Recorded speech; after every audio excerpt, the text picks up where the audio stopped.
All right, so if you can tell, if you follow me on Twitter, I have a terrible cold. I've had awful DEFCON. Been sick the whole time. I didn't get to play soccer. I haven't, I've been sober for 72 hours, and I can barely talk. So I'm gonna do my best, and bear with me. But I do have a backup plan. So here's my backup plan. Let me see here. If I start to phase out here, you'll hear this. Welcome to my battery hacking talk. Is that good? Should I do that instead? All right, I'll try it. If I get too nasally, I'm going to go back to the computer, so hopefully that won't happen. Okay, so who am I? And sorry about the screen. I guess they had to move it up so people in the front could see. So I used to work at the NSA for 5 years doing secret stuff. And then when the iPhone came out, I hacked it. And when the Android phone came out, the G1 phone, I hacked that. One phone in the last 4 years, I've been sporting the stylish jacket.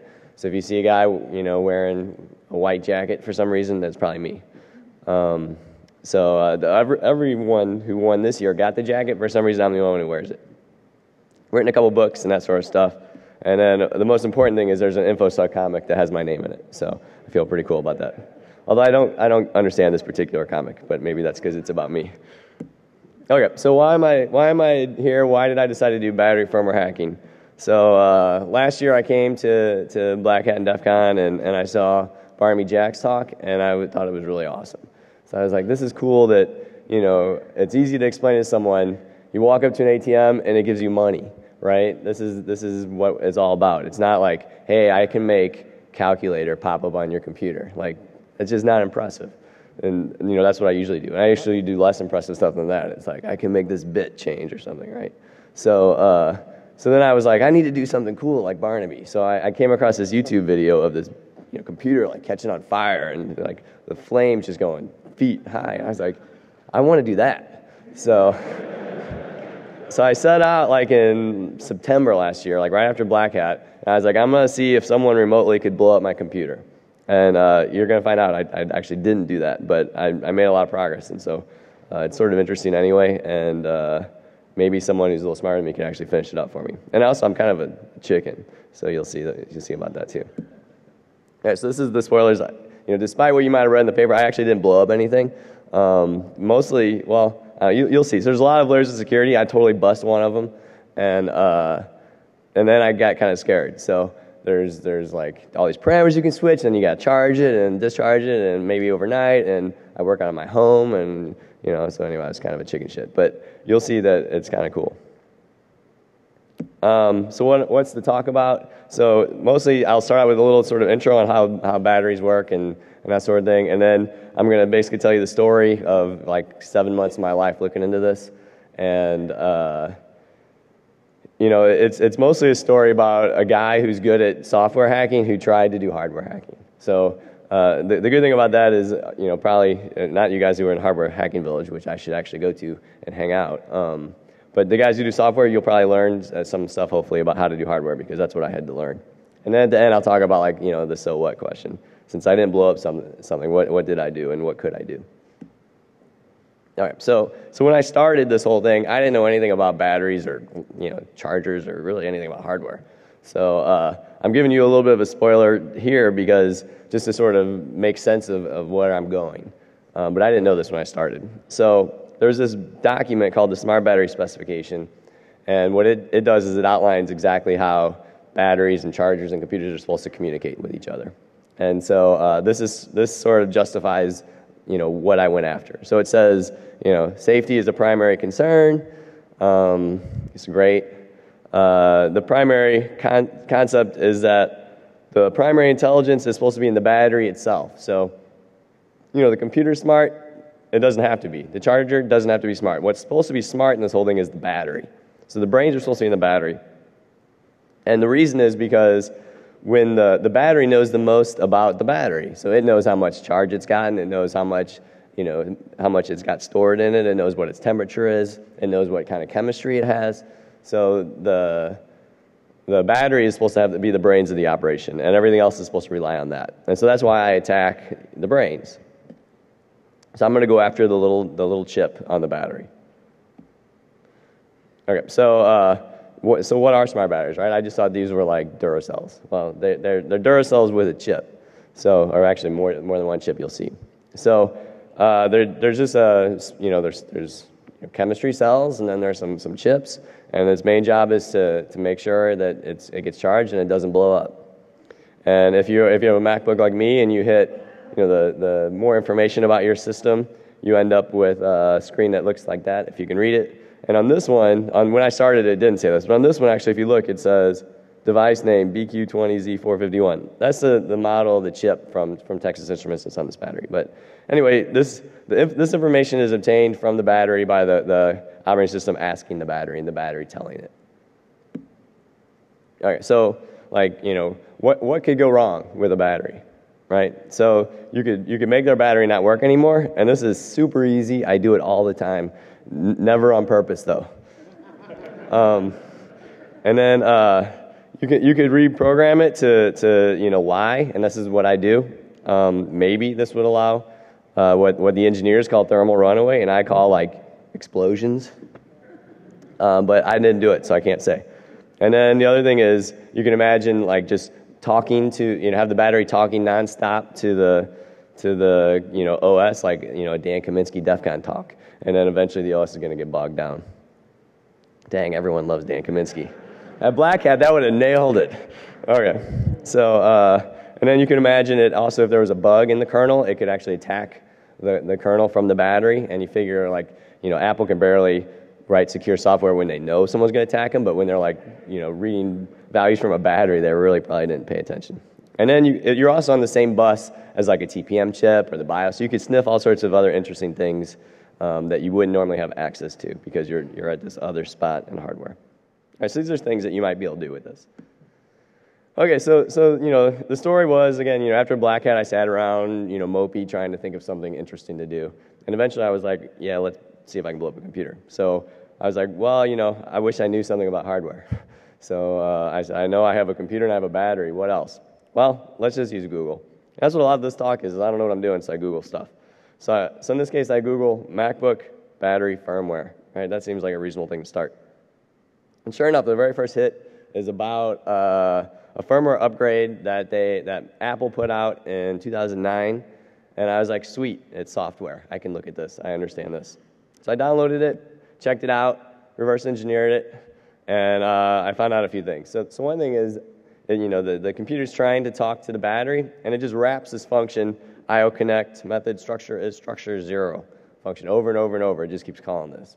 And it turns out this is a function that you use in OS X to talk to kernel drivers, like kexts. So this is the way you do it, and the particular driver they're talking to is called Apple Smart Battery Manager. So your username program, it has to have root privileges, but it doesn't have to have wires plugged into the hardware or anything. It can talk to the battery by calling this method. So then so I was like, okay, cool. So I noticed that there's this sort of associated source code bundle on the Apple website called Apple Smart Battery. Or actually, it's called Power Management Package. You can download it. It has some cool source in it, but it doesn't build. They give you enough just to say that it's open source, but not enough to actually use it. So, but the cool thing is they have a bunch of header files, and you can start to read some interesting stuff about some of the commands that this firmware upgrade is doing. So what's the firmware upgrade do? Well, based on that header file, I can see it does things like it looks at the device name and compares it to a list of things to see whether this is something it should be upgrading. Looks at the firmware version, looks at the package code, again, making sure it's something, the right one to upgrade. And then some things that it's not in the header files, I don't know what those things are. And then I came across this, and I was like, that's weird. It doesn't look like the rest of the program. Instead of just calling that function over and over, it's got these weird numbers like 414 and 3672. These stick out to me. Now, I wonder what that is. So I was like, well, I don't know. I'll Google. So you Google that number, and the very first thing is it's the default is 36720414. And it's this is entered by sending the data 414 to address 0. And it's look back at here. Oh, look, that's what it's doing. And then it's and then immediately after setting 3672, that's exactly what it's doing. So what does it mean? And then you can look down a little bit, and it's the default code is set to unsealed to full, and it's talking about all sorts of stuff. And so you Google a little bit more, and I come across this document from Texas Instruments that talks about, the unsealed key is this magical number I see. I was like, oh, okay, it's like, unsealing the battery.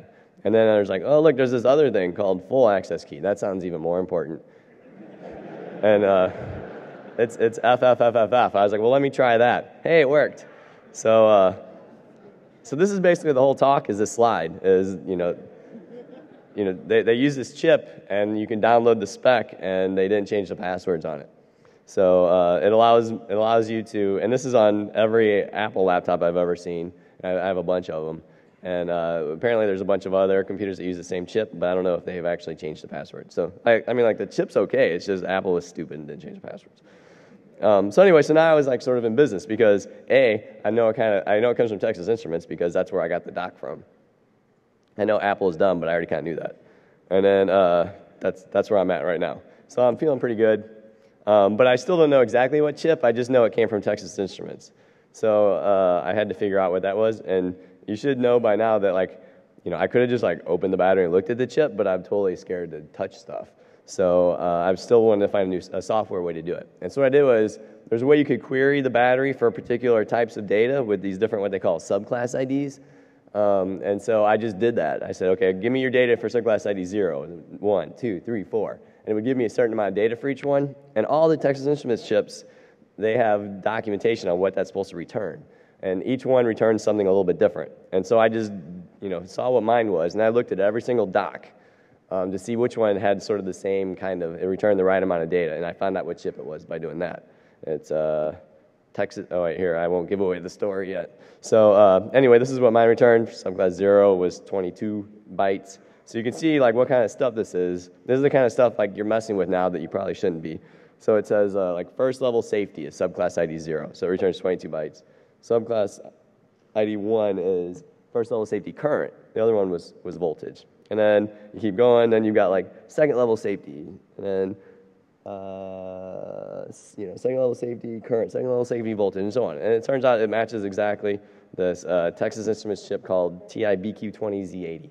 And so all the MacBook and MacBook Airs and MacBook Pros and all these have some sort of chip really close to this. They're not all necessarily the 20Z80, but all the stuff I'm talking about all works on all of them. Okay, so that was my totally weenie way to figure out what it was. And then eventually, I was like, well, I should at least get my hands a little bit dirty. So I took a battery and I ripped it apart. And so if you take a battery out of your computer, it looks like this, and there's these little screws. So you unscrew it, and then you just rip off the plastic part. And this is what you see on the inside. So you got 6 lithium polymer cells, and then on the end, over here, is where all the electronic stuff is.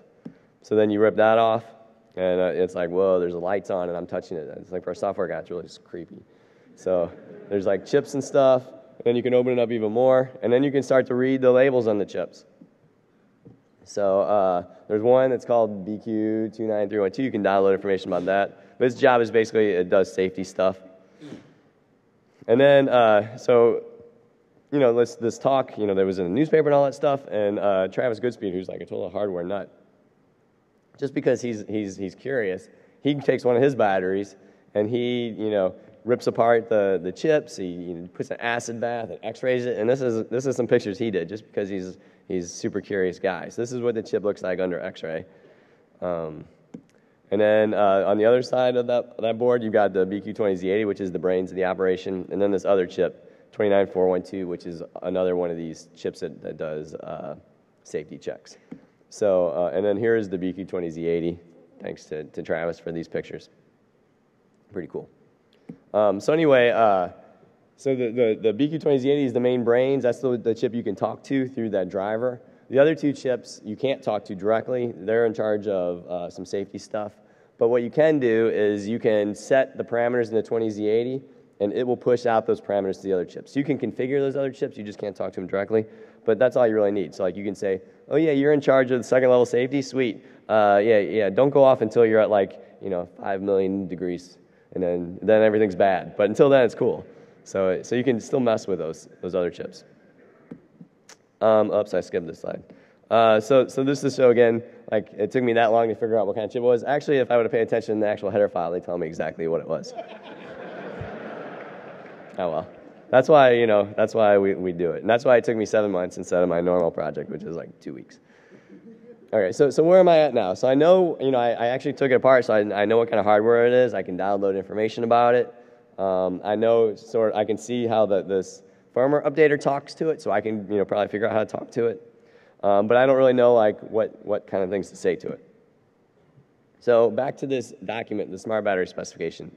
It describes exactly how this sort of communication works. So there's 3 components. There's the battery, which is in the middle, and that's what we talked about so far. There's the charger, which is this thing that decides somehow how much charge to deliver to the battery or not to charge it. And then there's the host, which is like the computer, right? The thing that needs to get power. So basically, this is the way they can communicate. It's on this bus, the SM bus. And the SM bus is based on I2C, which Stephen Ridley gave this like really cool talk about. There's lots of things in the electronics world based on I2C. Anyway, so they talk to each other, and it's sort of complicated, but I wrote this API that makes it easy to talk to the battery. So and I released it. You can download it and play with your battery, but just be careful that you don't break it, or at least don't blame me. You can break it if you want. So anyway, so you can do things now like read a word, like read the serial number from the thing. You can unseal it if you know the password, which we do. You can write a word, so you can change what the manufacturer date was. You can change the device name, which is what I'm doing here. And then you can read data flash, which is like all that stuff I was talking about getting the ID and stuff. So here I'm reading some data flash, whatever 57 was. I don't know which one that is off the top of my head. And then you can get full access, which I'll talk about in a minute, which is like it's the equivalent of like root or whatever on the battery. And then you can seal things back up when you're done. Okay. So what kind of things can a computer or can we say to the battery? So there's this document that says exactly what to do. So there's these things called standard commands, which is the first column. You can do things like ask it what its temperature is, what its voltage is, how much charge it wants, stuff like that. And then there's, in the next column, extended commands. So these are things like a little more complicated. These are things you need more privileges to do. So like you can set passwords. You can control the FETs, which is the little thing that physically closes to make electricity run into the battery. And then, keys and all that kind of stuff. And then there's this data flash. This is all just like data that you can configure the device with. So there's lots of interesting things you could imagine playing with, right? So you can change the chemistry. You can change all these thresholds where bad things are supposed to be happening. And so I did that, right? The first thing I do is how about no overvoltage protection? Let's change that. But what happens is the battery still just, it gets its charge and it knows when it's done and it stops. So just changing those thresholds, those are like safety features when things go wrong. But if you don't make things go wrong somehow, then you don't need those thresholds. They're not ever hit. So you have to do something more. We talked about how we can unseal it and then we can get full access. But there's other modes that are even more powerful. So there's like boot ROM mode, which I'll talk about in a second. And that gives you very low level access, like you're the TI guy sitting in the factory. So these are all the different modes that you can put the battery in.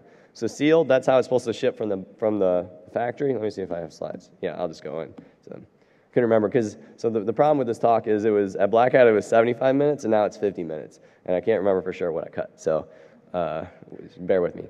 Okay, so sealed, I guess I thought this was really important because I didn't cut it. So it comes from the factory. You're not supposed to mess with it. This is how your batteries are supposed to behave. You can't change anything. You can't configure it. You can't do anything. So you can only do the standard commands, which was that first column. And even there, you can only read them. You can't write to those. So you can't set anything. And if you unseal it, which is what the firmware upgrade did. So in a sense, it wasn't bad that they used the default unseal command because I could have just reverse engineered anything they chose. The bad thing is that they sort of gave me the idea to try the default for the full access, and then they didn't change that. But anyway, so in the unsealed mode, you can then access some of the extended commands. You can read the data flash and write the data flash. So at that point, you can start to do some real configuration of the thing. And this is, again, what the battery firmware upgrades go to. So full access mode, then you have all SPS commands. So again, this is like root. All SPS commands. You can write to any of them that allow you to write. you can enter these other like super privileged access modes, boot ROM and configuration mode. And the Apple firmware upgrades don't even need to access that. So one of the modes is called configuration mode, and this is basically the way that you can configure all the little internal sensors and stuff. So, the little internal sensor might think it has, 2,000, I don't know. So it measures, the amount of current passing into it, and it thinks it's 20 milliamps, but really it's 22, and so you tell it that, and then it reconfigures itself to know that, oh yeah, that was 22. And so you can imagine definitely screwing with it in this mode. I didn't mess with that mode. So the things you can configure are number of cells, so that means like 6 in this case, current, how much current you're giving it, how much voltage it has, and what its temperature is. So these are the things that this document I found tells you to do. And I was like, gee, I wonder if there's any other calibrations you can do besides those, because this sounds like really fun. And, I don't know. And, it turns out if you Google, like, what other calibrations for BQ20Z80 besides temperature, voltage, Google actually doesn't help in that case. So I just went to the source. I asked the Texas Instruments people. So I said, so I get on the board and I'm like, hi, yes, can I do anything besides this? And this like really nice employee named Jackie writes back. And she's like, no, only current, voltage, and temperature. I'm like, okay, thanks. And the only reason I put this up is I think it's really cool because they have these message boards there and you earn points and it's like a video game. And like, I have 105 points at this point in this game and it says I'm a prodigy.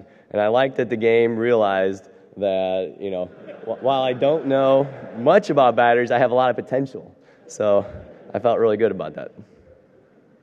Okay, so then the other mode that I deal with a lot is called boot ROM mode. And this allows low-level access. And in the regular document that talks about SPS, it doesn't talk about this at all because really you're not supposed to be doing this unless you know what you're doing. And obviously I don't. So I had to buy some hardware to help me out. So, and again, this is something I bought just to help figure out things. You don't actually need this to do all the sort of attacks I talk about. So anyway, I bought this evaluation module, and it's basically the same exact thing that's on the battery, except it's like a big board. You can look at it and you can play with it. And the most important thing is it comes with Windows software that talks over USB to the chip and we'll like program it and stuff. And so I can just sort of emulate what it does. So this is what it looked like at my house, sitting on my like dusty floor. And then you'll also notice there's this Radio Shack, device that I bought there. And I was like, well, I'm a child of the 80s or whatever. So I was like, those dudes at Radio Shack, they know a lot. So I went in there and I was like, so I would sort of hint around at my project. I'm like, well, I work for a consulting company and we're evaluating the safety of batteries. And tell me about batteries and what do I need to test batteries? And the guy was like, I don't know, dude, can I interest you in a mobile phone, So it was not helpful at all. So, yeah. And it was amazing. But there's a lot of people who still shop there, surprisingly.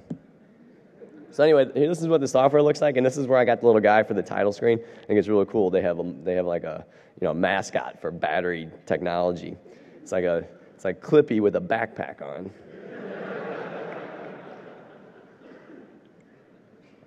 So this is what the screen looks like. And this allows you, like through a GUI, to change all the SPS commands, and it shows you all the, bit fields and what they mean and stuff. And, so here's the data flash, and, again, it tells you what each one means, what the value is, what to change it to. But, of course, the first button that I push when I see it is the Pro button, right? So it says, like, this screen is only for advanced users, and, I'm certainly an advanced user. So it lets you do things like send raw commands, and then the best thing is it lets you flash the firmware, which is something I really want to do. So then what I wanted to do is see how it's doing all these things, and then write a driver or something for OS X to let me do it. Unfortunately, it's a Windows program, and I'm trying to do things on Macs. But anyway, the evaluation kit comes with this SREC file, which has the firmware on it. And so I want to reprogram the thing and sniff what it does to know how to talk to it on this low level, because there's no documentation I've seen yet that tells you that. So I Google, I look around, and there's this SREC file. It says it's an encrypted, or the SENC file. That's what the ENC is for encrypted. So it's an encrypted SREC file, and so like I reverse engineered the encryption. It's like XOR.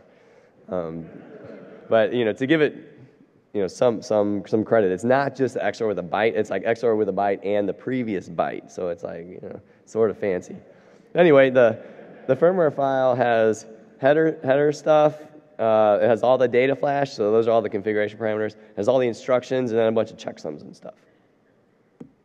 So I wrote a PyDebug script to intercept the USB traffic, and then I could see exactly the sorts. And then by comparing it to the things I saw when I would just do a single byte write and all that kind of things in the GUI, I could figure out sort of what was going on. So like, for example, I figured out like, oh, to read a word, apparently you send the command 8. To write a word, you send the command 4, and so on. So then I'm back to Google, right? So I Google SMBus, boot ROM, read 8, write 4. So that's like, I don't know how anyone did any research before Google. And no, Google did not pay me for this talk. I should have, just said, had Microsoft pay me, I could say, yeah, I used Bing. Bing did it for me. So anyway, I came across this document that talks exactly about like how to do talk on the boot ROM level. And also it talked about how the firmware, the instructions are laid out. So that was like really useful too. So now when I sniff the reprogramming, I see this, these are the steps it does. So it erases everything, the instructions and the data, and then I can see like how much data it expects. And then it reprograms row by row the data, and then it reprograms the instructions. So there's 300 rows of instructions. Cool. And then I can see the data too. So like I could piece together by the data it's sending what the firmware looks like. So I pretty much understand now how to write in boot ROM to reprogram it just by sniffing. I could probably figure out how to read, how to dump the firmware, but at this point in the story, I haven't. I could get the data flash, and but the problem is, so I could either probably dump the firmware, or I could just watch the firmware being uploaded from the SREC file, but I don't know like what the hell is in there. So that's the next thing I want to do. So I want to disassemble it and like reverse engineer, see how it works. But the problem is I don't know what kind of chip it is, right? I know Texas Instruments makes it, but I don't know what kind of like, assembly it takes. So, I do the stupid thing, which is I load it into IdaPro and I select each processor one by one and see what happens. And they all suck. So it's none of the ones that are in IdaPro. So I'm back to asking Texas Instruments. So I'm like, hey, does anyone know what kind of, what kind of processor this is, thank you. And I try to be like really nice. And I'm like, and I'm not lying, I'm saying I'm Charlie Miller. If they Google, they'll see who I am. And, so my approach is just to be nice, and hopefully Jackie will give me a nice answer. But instead of Jackie, this time I get this asshole named Doug Williams. And he says, proprietary. That's it, one word answer. I'm like, don't you know I'm a prodigy?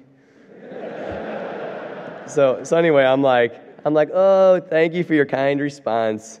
Can you give me a little more information? Like, do you mean this is something you just don't want to tell me? Or do you mean like you made this in your basement and like no one knows what the hell it is?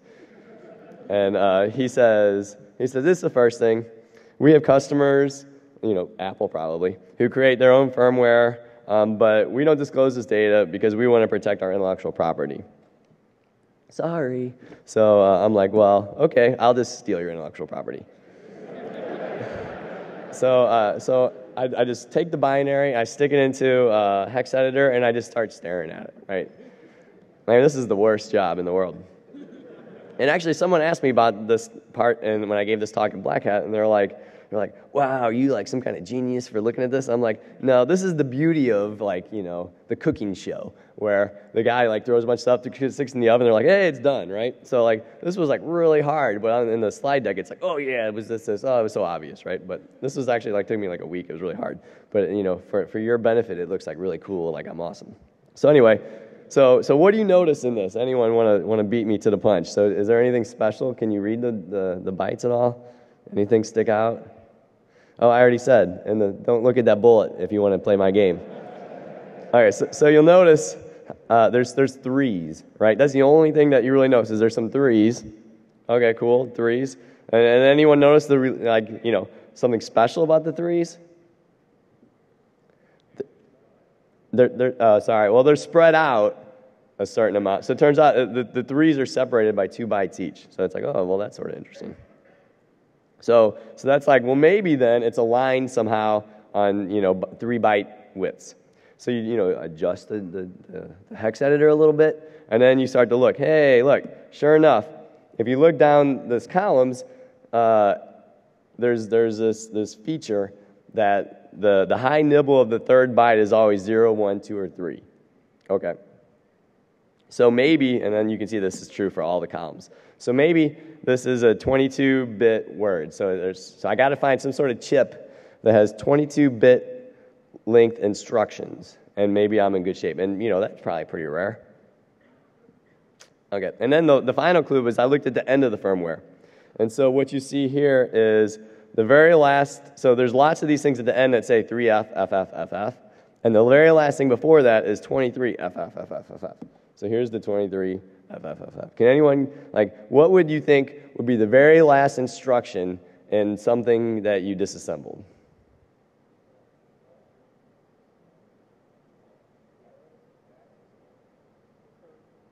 See, I am smart. I knew the answer, and I don't think I've heard the right answer yet. Keep going. What's at the end of, big functions, little functions? Return, right. So I'm like, well, maybe this is a return because, that's how I end my functions. And then any guesses what 3FFF is? What's that? Oh, I heard it. So what do you put at the end when you don't want to do anything? No ops. So that's what I'm thinking, right? So no op. So let's see if I'm right. So the first thing to see maybe I'm just totally crazy. So I was like, well, let's search for this thing that might be a return in the whole file. Okay, so there's 410 times it shows up. Cool. And they're all sort of randomly spread about. Also cool. And also I'm very happy to say that they didn't encode or encrypt the firmware. That would have really made this sort of analyzing in a hex editor harder. So anyway, I'm pretty sure this thing's a return by now, and those other things are no ops. And I know 23-bit instructions, so probably that might be enough to go back to my best friend Google. But my Google foo was weak. I could not find it. But my coworker, Dion Mozaikis, he came up with a Google search that did work. So he searched for 23FFFF, 3FFFF, 22-bit. I don't know why I didn't think of that. So anyway, I come across this document. To be fair, to show how hard this research was, it wasn't the top hit, it was the second hit. So you see things like it says blah, blah, 3FFF is a no-op, return is 23FFFF, so this is pretty much business. So you look in there and it says something about cool risk, and then you Google for that, and you come across a document, and you find out that the BQ20Z80 is a cool risk C816 chip, or at least something so close that it doesn't matter. So at this point, we're in good shape. So I can read all about it. And yeah, so who saw Hackers last night? It's a great movie. And this is the best line, I think, from it. Angelina Jolie talking about risk architecture is a total awesome thing. So anyway, so this particular chip, it's 8 bits. It has this Harvard RISC architecture. You can see the data flash, 64K flash instructions, each 22 bits. There's 8-bit registers, and of course, IDAPRO doesn't support it. So, this is what the registers look like. And luckily, since it's RISC, and RISC is going to change everything, that there's not too many instructions, and so this is what there are. There's 40 or something. And so basically all you have to do, if you like IDAPRO like me, is go in and you can write in Python IDAPRO processor script and tell it what each of these instructions means and what it looks like, and then it can disassemble it. So that's what I did. So this, another 2 weeks of my life in one slide. So you just go in this table in the document, it explains exactly what the bits are, you translate it into Python, and then you've got a new setting on your IDAPRO that says Texas Instruments Cascade BQ20Z80. And this is all released too, so you can download it and disassemble and see how these things work now. Sorry, you can't, they're proprietary.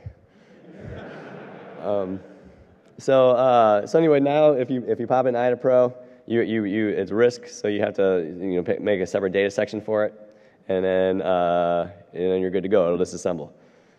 But the problem is that it didn't do that great a job. But I just can help it out. So I know that it's the instructions are fixed length. They're all going to be 3-byte aligned. So I just wrote a Python script to go through and disassemble every single instruction. And I know there's not going to be any data because of the RISC architecture. So then, now I'm in business. I disassembled the whole thing pretty much, and I can start reading it and seeing how this is code on the battery, what it does. So if you can see that, so basically this is some function that takes in those SBS commands that you can ask for the temperature and stuff. It does the operation and it sends it back to the computer. So this is exactly what we would kind of expect to see. So this one, if you can see, so on the one on the left it says, so it's SBS command 21, which is the device name. So it does some calculations and then sends it back. This one is 20, which is like the manufacturer name, sends it back, and so forth. Okay, cool. So where are we now? I can disassemble the firmware. I know what's going on in the battery, but it turns out things are going to go wrong for me very soon. So I can disassemble it. I can dump the flash. Cool. What else can I do? Oh, so then I start to dump the flash, right? And I notice that I'm not getting identical results when I dump the flash each time, and that's sort of weird, but whatever. And then the bad things start to happen, right? So then I was like, well, let's make some changes to the firmware. That's really what I want to do. I do it. The battery doesn't work anymore. So that's bad. The other thing wasn't so bad, but this is bad. If I try it, so I was like, well, maybe you have to do exactly what the Texas Instruments GUI does. So I did exactly what it does, bricked. So I'm sort of stuck. And so I start to, I get on the Apple Store and I start ordering these batteries because I'm going through them so quick. Like, faster than they can ship them to me, I'm bricking them. So, and they're like $129. They're pretty expensive. So I have a ton of these things. And I have just piles of them in my house that don't work anymore. So it's a very expensive hobby. Lucky I have a corporate credit card. So I had one idea. I was like, hey, I got an idea. They have, like on eBay, they sell these batteries that, some dude in China makes in his basement. And, let's buy one. Maybe it's the same thing, and then it'll be cheaper. So I bought it, and yeah, I looked at it. It's got the Texas Instruments chip. As far as I can tell, it's pretty much the same. But he changed the password on it, so I couldn't hack it. Yeah. So anyway, so the $40 battery was like super safe. I was like, well. Okay, so to start to fix my problems and stop buying batteries, I wondered if the Apple Store tracks this. It's like, this guy has bought 10 batteries. What's he doing? And then you should have a special and he's Charlie Miller. He hates Apple. He's up to something. So anyway, it turns out by experimentation I found out that when I do the reads from the firmware, they're not always reliable and they don't error out or anything. They just return random crap sometimes. And so what I did is now I changed the API that I wrote to it reads it a few times and it makes sure that it always agrees and then it's okay. And so once I do that, then everything starts to go much better for me. So I can consecutive dumps of the firmware agree. So this is good. All right. So then the next problem. Oh, by the way, this is the worst thing that ever happens to me in my research. If you can see it, the little X on the battery. So when you see that, that means you're screwed. So that means you bricked your battery. Well, if you're doing my stuff. Otherwise, it just means you probably don't have it plugged in quite tight enough. Oh, the other thing, so speaking of the Apple Store before, so the one thing you can do from this research, so I didn't blow up batteries, but I know how to manipulate them. So if ever anyone has a battery that isn't covered under warranty anymore, I can hook you up. So you can go in and you can change when it was manufactured. You can change how many cycles it's ever seen. So you can make it look like it's 5 days old. You're like, dude, I just bought this battery 5 days ago and it's not working. I don't know what the problem is. Well, it's good. So I help out the community when I can. Okay, so then I start. So now I'm confident I can read firmware and I can write firmware, but still it's not working. I'm getting this stupid X that says I've done something wrong. And so I look at the traffic and I figure out what it is, and it turns out that it's this particular flag is set. The data flash failure flag, total failure. So you read it, blah, blah, blah, and it's number one, after a full reset, the instruction flash checksum does not verify. Ah, crap, there's a checksum. I've messed it up. So I need to figure that out. But luckily I have the firmware, so I can reverse engineer how they do that. So it turns out that there's these particular functions that I can't change that are in the ROM, and one of them is in charge of computing the checksum. So I just need to figure out who's using that function. And in IDAPRO, there's only 2 references to it. One is to some SBS command that Google will tell you has something to do with checksumming. And the other one is some function I haven't seen yet. So that's my candidate. So I checked that out. And if you look at the IDAPRO dump of that, it does something like it reads in 4 bytes from data flash, and then it compares it, and if it's 0, these 4 bytes are 0, then it just goes to the end of function. Otherwise, it switches the endianness, calls the checksum, and then compares byte for byte if it's true. And if it's not true, it goes to the bad code. And if it is true, if they do agree, then it goes to the end of the function. So anyone have an idea what we should set those 4 bytes in memory to? 0. Right. So if you set it to 0, then it doesn't compute the checksum anymore, and you can make any changes you want. But then, so that was the older version of firmware. Some of the newer versions of firmware, like they got tricky, and they encode, or they probably would say they encrypt the checksum. And really, I think they just did this because you might accidentally get zeros there someday, but you wouldn't accidentally get this weird value. So they do some encoding of the thing, but the same basic principle applies that if you set these 4 bytes instead of the 0 to an encoded 0, then it won't check the checksum anymore. So you can just do a raw data flash write to the device of zeros for those 4 bytes, and it won't check the checksum anymore. But since I'm totally scared to go into boot ROM mode with all my dead batteries, I figured out a way to do it without going into boot ROM mode. You can just figure out that there's this undocumented subclass 57 you can read, and the checksum is actually in there. So you can change those 4 bytes just with using extended SPS commands. So now I can just freely patch the firmware and do whatever I want. So what do I want to do? Well, I can make it lie. So now when you ask for the temperature, I can make it return anything I want. But what I need to do is understand what things are asked of the battery and what things, so I need to know what to lie about. So I bought some more stuff, plugged it in, and I was like, okay, now I'm going to sniff the traffic.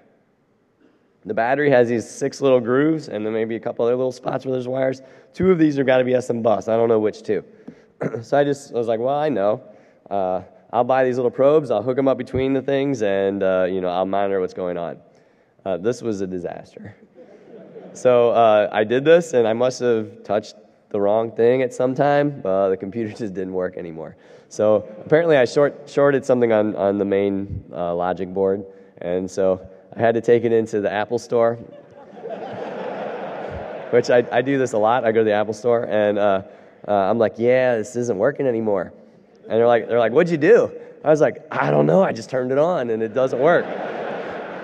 So they replaced the logic board, and then everything was good again. So, but yeah, I never tell them what I do. Okay, so then I said, well, the problem was, all these loose wires and stuff. So I'm going to build my own special cable that connects the battery to the computer. And so, for someone who doesn't do any hardware, this is like a big deal. It took me like 5 days soldering and, all this stuff. I plugged it in, it didn't work. It's a piece of crap.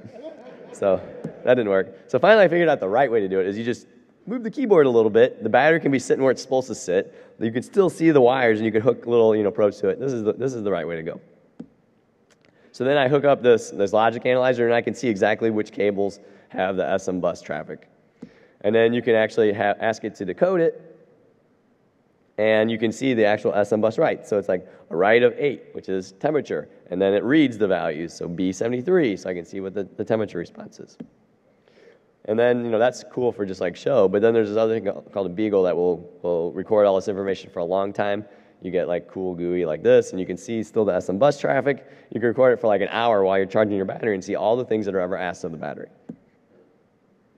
And so these are the exact things that with the computer off and at charging, it asks for. Battery status, temperature, charging current, voltage, battery mode, relative state of change, remaining capacity, full charge capacity. And of those, only 5 ever change. So the rest of them are just like, yeah, everything's cool or whatever. So temperature changes, but probably that's not so important. Current, which is the amount of current it's delivering, well, okay. Then voltage, remaining capacity, and relative state of charge. So these are the things that you could guess the charger's asking for in order to figure out how much charge to deliver it. So I'm going to lie about those things. So I got to wrap this up quick, but basically these are the things I can imagine doing now. So where am I at? I can make the battery do anything I want. So what, right? So bricking the battery is super easy. I'm an expert at it. I'm I'm not even just a prodigy, I'm a full-blown expert. So here is some code that with my API you can do, that all this does is erases all flash. You're definitely not going to recover from that. So you can make firmware changes like we've been talking about. So you can change all the things that are queried to lie. So like no matter how much charge it gets, you're always like, hey, I'm 50% full, keep it coming. And maybe something bad would happen there. So this is basically like a function that deals with SPS commands. And I want to change the ones like remaining capacity, which is SPS command F. Instead of F, I'm going to say, you want to know F? I'll tell you 1B. That's manufacture date. And same thing, if you ask me for full charge capacity, I'll tell you the serial number. So you just make changes to the firmware. And the reason is because manufacture date and serial number are both words, which is the same thing as remaining capacity and full charge capacity.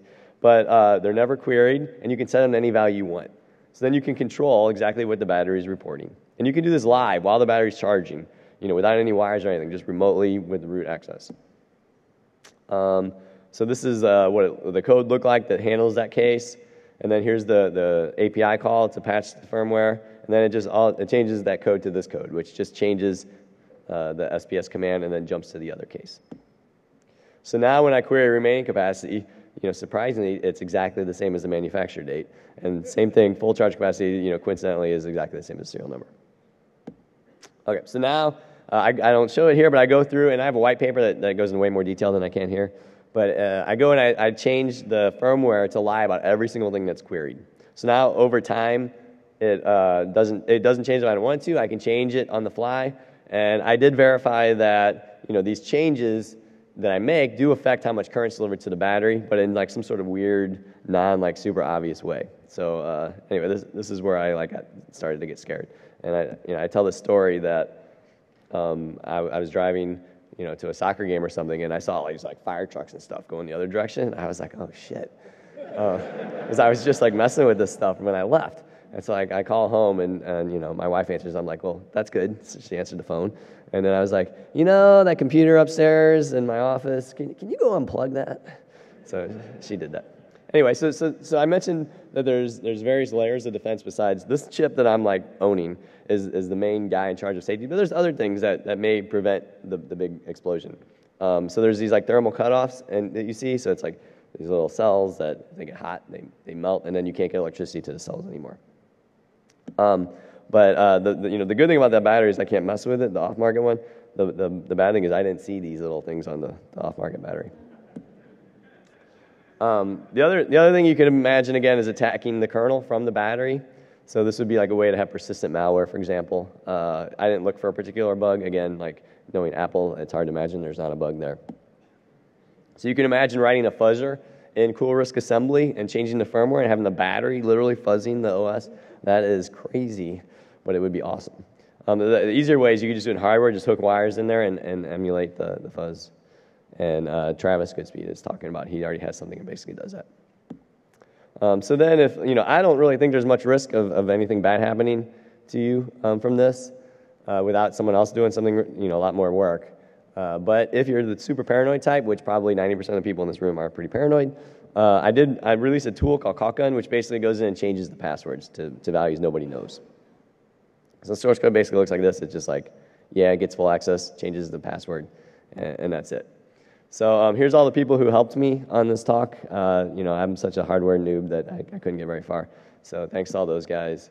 Here's where you can download the paper, the slides, the tools. I have IDAPRO scripts. I have the firmware, IDB files, everything you want to learn and play with. And that's it. Thanks a lot.